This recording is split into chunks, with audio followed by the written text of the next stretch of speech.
Oh Jesus, He gave her water. Oh my Jesus, He gave her water. Olá, tudo bem? Como é que estão vocês? Sejam bem-vindos ao canal Meditar. Se vocês estão gostando dos nossos vídeos, se inscreva aqui no nosso canal, dê o seu like, compartilhe com os seus amigos. Olá, queridos. Estaremos meditando sobre Maria, Maria de Nazaré, Maria, a mãe de Jesus. Se vocês estão acompanhando a Bíblia aí, eu sempre costumo dizer para vocês que é hora de pegar a Bíblia para que vocês possam estar conferindo na Bíblia a nossa meditação. E é claro que vale a dica que existem Bíblias em traduções diferentes. A Bíblia, quanto mais próxima do original, melhor é para ser estudada. Quando nós estudamos o nascimento de Jesus no Evangelho de Mateus, ali logo no início, no capítulo 1, no verso 1, encontramos a descrição da árvore genealógica de Jesus. É claro que, como eu disse, a depender da tradução, a gente pode ficar até um pouco confuso, mas vale a pena a gente estudar para entender. Muitos vão dizer que em Mateus, no capítulo 1, do versículo 1 ao 17, trata-se apenas da genealogia de Jesus, passando por meio de José, já que no verso 16 do capítulo 1 afirma que José era marido de Maria. E Jacó gerou a José, marido de Maria, que nasceu de Jesus, que se chama o Cristo. Mateus 1,16, certo? Mas se o Evangelho de Mateus estava realmente tratando da genealogia de José, marido de Maria, então há aqui um conflito. Que conflito seria esse? Como está registrado no Evangelho de Lucas, no capítulo 3, no versículo 23, e o mesmo Jesus começava a ser de quase 30 anos, sendo filho de José e José de Eli. Lucas 3:23, não sei se vocês puderam captar, mas vamos ver isso de perto, para destacar a importância desses dois versículos e como, se vocês forem buscar uma tradução mais próxima do original, nós iremos entender melhor o que está acontecendo. Tanto Mateus 1, no verso 16, quanto em Lucas 3:23, supostamente estamos lendo sobre o mesmo personagem bíblico. Trata-se de José, o marido de Maria. Acontece que no período do primeiro século os judeus não possuíam sobrenome. Isso, já comentei isso com vocês na meditação anterior.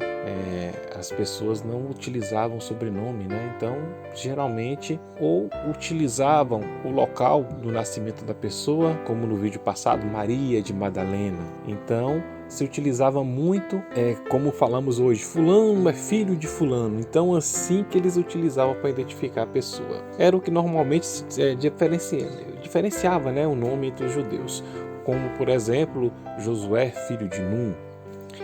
E repare bem, que José, que é citado em Mateus 1,16, chama-se José, filho de Jacó, pois o texto diz que Jacó gerou a José. José, marido de Maria. Porém, em Lucas, lemos no texto que fala sobre José, filho de Eli. São nomes de personagens completamente diferentes. Veja que não se trata da mesma pessoa. Como você pode então perceber que em Mateus temos José, filho de Jacó, e em Lucas temos José, filho de Eli? Qual dos dois homens é o marido de Maria? E qual é a correta genealogia de Maria, mãe de Jesus Cristo? Nós vamos buscar mais próximo aí, fiz os estudos aí mais próximo do hebraico para podermos entender melhor. Então, o que acontece? Buscando a tradução do Evangelho de Mateus em hebraico, Mateus 1,16, no lugar de Jacó gerou a José, marido de Maria, Jacó gerou a José, pai de Maria, e não marido de Maria, As palavras em hebraico, elas identificam falando pai de Maria. Buscando isso do hebraico, a gente tem uma harmonia na narrativa sobre o nascimento de Jesus. Isso quer dizer que a genealogia de Jesus em Mateus é a mesma genealogia de Maria, mãe de Jesus, o que tem por objetivo estabelecer que Jesus é filho de Davi. A genealogia de Lucas é a árvore genealógica de Jesus, mas por meio de José, o marido de Maria, que é uma genealogia humana que não encerra em Davi, mas que segue até Adão. Isso é profundo, isso é muito interessante. Por isso que eu procuro sempre dar as referências bíblicas para vocês e dizer para vocês que vocês, se ainda não têm o hábito de pesquisar, pesquisem, que é gratificante e muito gostoso estudar a palavra de Deus e ir a fundo, buscar conhecimento. Tudo isso eu relatei para vocês verem a importância de Maria na vida de Jesus. Eu li um livro de um autor que gosto muito, que é o Augusto Cury, e ele escreveu um livro que tem o título de Maria, a maior educadora da história. E esse livro nos traz uma luz sobre a importância que teve Maria na vida de Jesus e a importância que foi uma humana, uma serva, uma filha, estar no posto de mãe e ela ter essa desafiadora missão, né? A missão de educar Jesus como seu filho. No livro de Augusto Cury, ele cita 10 princípios que Maria usou para educar Jesus. Porque vejam bem, vocês analisem que quando o anjo anunciou para Maria que ela seria mãe do Filho de Deus e que estaria grávida pelo poder do Espírito Santo, ele não entregou nenhum manual para ela falando como é que ela deveria fazer dali por diante. O que ela iria fazer para conduzir Jesus até ele estar na sua idade de entrar no ministério e fazer a maravilha que ele fez. Quantos milagres ele operou. Os relatados pela Bíblia são maravilhosos. Imagine quantos outros milagres ele não fez e que não está escrito na Bíblia. Quantas outras situações onde ele foi maravilhoso e não se espera menos do que isso. Eu imagino que a cada instante, a cada respirar, a cada coisa que Jesus fazia era maravilhosa. E maravilhoso também todos aqueles que presenciaram e o conheceram como seu Salvador naquela época, que estavam ali presentes, que estavam ali testemunhando tudo. Então, o Augusto Cury, ele coloca esses 10 princípios, né? Ele fala que para Maria foi um contrato de risco. Ele descreve isso diante de todos os riscos que o nascimento de Jesus envolvia. Maria não teve medo dos eventos adversos da vida. Maria tinha de ser muito mais que uma educadora sensata, pois ela não sabia quais seriam os percalços do caminho, mas estava disposta a ir em frente. Augusto Cury diz: educar é caminhar sem ter a certeza de onde se vai chegar. O segunda coisa das 10, rápida em agradecer e corajosa em agir. Um fundamental princípio da educação que Maria prestou a Jesus é que os seus filhos e os seus alunos são tesouros. Ensina-os a não ter medo da vida, mas a sobreviver às circunstâncias adversas, pois mais cedo ou mais tarde elas virão. Quando elas vierem, não gaste sua energia reclamando, use-a para ter coragem para reagir, para produzir ações destemidas. A terceira coisa foi intuição. Como eu disse antes, Maria não recebeu nenhum manual de como cuidar de Jesus.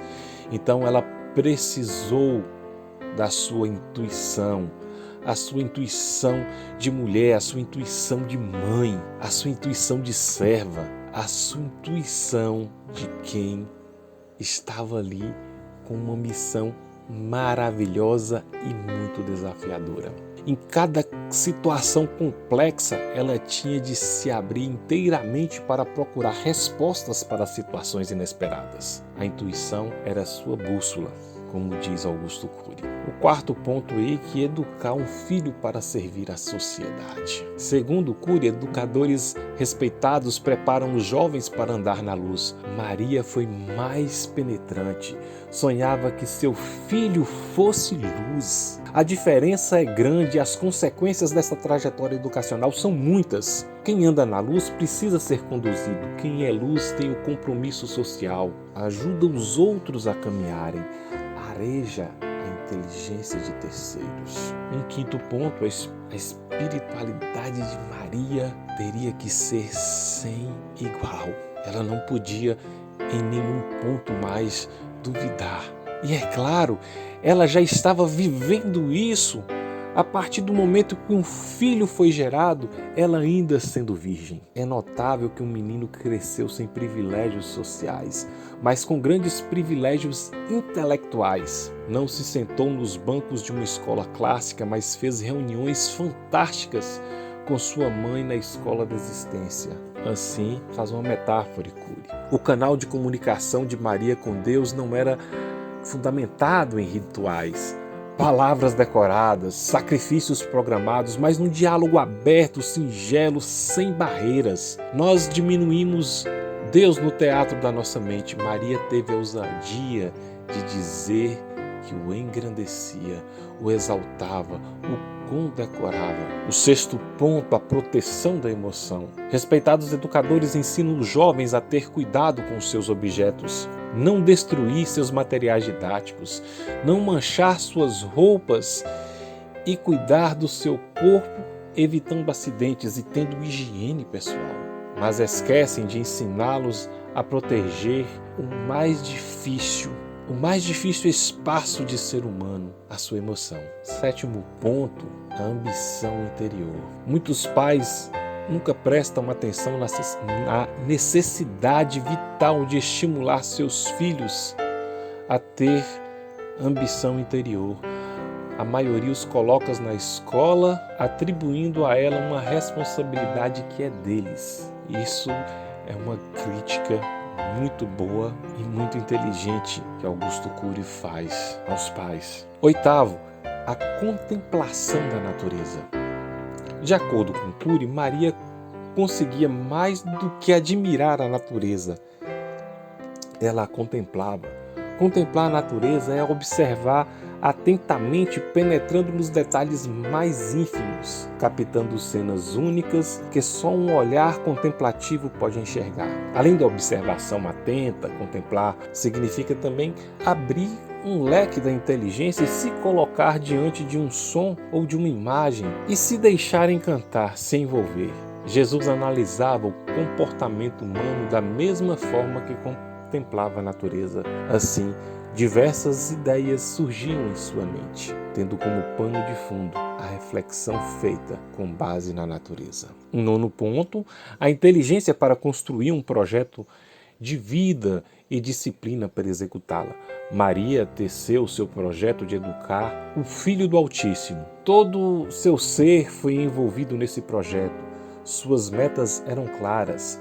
Ela fazia escolhas constantemente para atingir seus alvos. Perdia para ganhar. O mundo podia difamá-la, mas ela não se desviava da sua trajetória de vida. Assim diz Cury. E o décimo e último ponto, a história de vida. Apesar da escassez de recursos financeiros, Maria lutava para sobreviver. Como mãe, não podia dar presentes nem tecer vestes caras para seu filho, porém deu o mais excelente presente que um ser humano pode oferecer para quem ama, a sua própria história.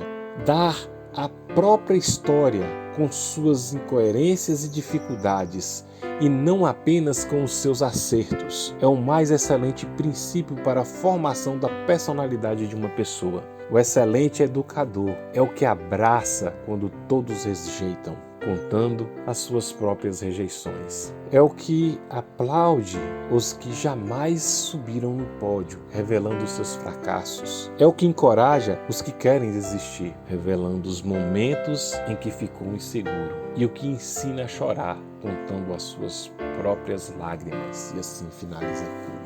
Maria foi uma mulher judia escolhida por Deus para ser mãe de Jesus. Ela era virgem quando ficou grávida pela ação do Espírito Santo. Junto com seu marido José, Maria provavelmente teve um papel importante na educação de Jesus durante sua infância e mais tarde se tornou sua seguidora. Ela estava com os outros discípulos de Jesus quando o Espírito Santo desceu no dia de Pentecostes. A Bíblia não fala muito sobre a vida de Maria, mas diz que ela foi muito abençoada, porque foi escolhida para ser mãe do Salvador do mundo. Em Maria temos um grande exemplo de como o Deus perfeito e imortal pode habitar dentro de um ser humano pecador, e transformando assim a sua vida. Podemos aprender muito com a vida de Maria. Talvez você esteja me ouvindo nesse momento, não sei e não conheço a sua vida. Talvez você que está me ouvindo, eu te conheça um pouco. Talvez eu seja até seu amigo, até seja um parente seu. Eu não sei o alcance de onde chegará essa mensagem, em que momento chegará na sua vida. Mas o que eu quero te dizer é que quem realmente te conhece é Deus. O que eu quero dizer para você é que não importa até o momento onde a vida lhe trouxe. Não importa as escolhas erradas do passado. O que realmente importa é você saber que Deus tem um plano na sua vida. Deus tem um projeto de vida para você. Deus quer mudar a sua história. Deus quer transformar a sua vida. Deus quer fazer uma mudança em você. Mas se você continuar achando que não é digno, achando que não é possível, achando que as coisas boas só acontecem com os outros e não acontecem com você, você precisa rever seus conceitos. Pare, não se coloque nessa situação. Lembre-se que Deus faz grandes coisas àqueles que o servem. Aquele que o procura, aquele que o busca, aquele que se entrega, aquele que se arrepende dos erros, dos pecados e se entrega para Deus. Ele, pelo poder do Espírito Santo, transforma a sua vida. E esse é o momento de você mudar a sua história. Esse é o momento de você procurar mais a palavra de Deus. Esse é o momento de você meditar mais na Bíblia. Esse é o momento de você entregar as suas vontades para Deus e deixar que o Espírito Santo transforme a sua vida. Você pode. Basta você querer. Basta você deixar Jesus entrar na sua vida. Talvez você não tenha uma missão tão grandiosa quanto foi dada para Maria, mas Deus te dá uma missão tão importante quanto a missão de servi-lo, a missão de deixar ser transformado pelo poder do Espírito Santo, a missão de que quando você aprender e ter a sua vida transformada, também de você levar essa transformação, essa palavra salvadora para as outras pessoas. Ore comigo neste momento. Senhor Deus e Pai maravilhoso, neste momento eu quero entregar a minha vida a Ti, o meu ser. Eu quero que o Senhor, que conheces toda a minha vida, que sabes o que eu penso, eu quero dar livre acesso a Ti para o Senhor me transformar, que eu seja uma pessoa melhor. Eu preciso, Pai, da Tua ajuda. Eu preciso, meu Deus, da Sua presença constante na minha vida. Liberta-me, salva-me, transforma-me e que eu seja, Pai, a partir de hoje um canal de bênçãos na vida das pessoas. Ó Pai, cura minhas feridas. Sara-me, Senhor, e liberta-me de tudo aquilo que não é da Tua vontade. Liberta-me, Senhor, de tudo aquilo que me deixa cego. Faça em mim, Senhor, a Tua vontade. Dá-me a Tua vitória. Como Tua palavra diz que o choro pode durar uma noite, mas a alegria vem ao amanhecer. Oh, Tu que és a nossa estrela da manhã. Chegue agora, Senhor, com este dia em minha vida, trazendo alegria e vitória. Eu te peço isso em nome de Jesus. Que Deus abençoe grandemente sua vida, amado.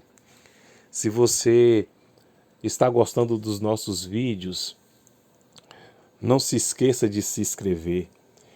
E é importante também você deixar aqui o seu comentário. Diga o que você achou da mensagem, diga o que você quer que estejamos falando aqui, trazendo aqui nos nossos vídeos, no nosso canal Meditar. Indique o canal para os seus amigos, para os parentes. Esteja levando o canal Meditar para as pessoas que você conhece, se você gostou da palavra. Que Deus abençoe grandemente a sua vida e até o próximo vídeo. Oh, Jesus, He gave her water, no man, Jesus, He gave her water.